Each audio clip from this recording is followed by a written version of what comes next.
Un groupe de pêcheurs en train de ramener leur filet fait une découverte surprenante.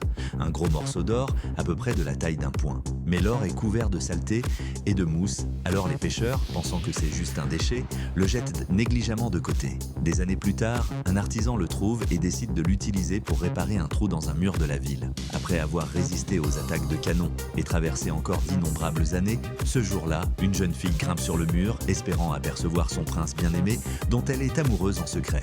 Mais en se retournant, le prince la repère. Effrayée, la jeune fille tombe, emportant l'or avec elle. L'or s'écrase sur le sol et la saleté qui le recouvrait se détache, révélant sa véritable forme. Étonnée, la fille réalise qu'il s'agit d'un précieux morceau d'or et le ramène chez elle. Après avoir nettoyé l'objet, elle découvre lentement qu'il prend la forme d'une petite jarre en or. Mais dans son empressement, elle frappe accidentellement l'ouverture de la jarre et, à ce moment-là, une brume rouge s'en échappe, formant une silhouette gigantesque. Terrifiée, la fille s'évanouit sur le coup, mais une grande main la rattrape juste à temps. La silhouette, un esprit magique, utilise sa magie pour la réveiller et lui explique qu'elle est une fée, piégée dans cette jarre à cause d'une malédiction. En remerciement de son sauvetage, la fée lui propose de réaliser un vœu. La jeune fille, sans hésiter, demande à épouser le prince. La fée, après avoir extrait de l'huile magique, lui dit de l'appliquer sur sa peau.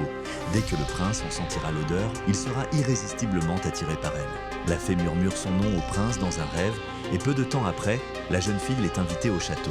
Finalement, elle devient la princesse, réalisant son rêve de devenir la reine.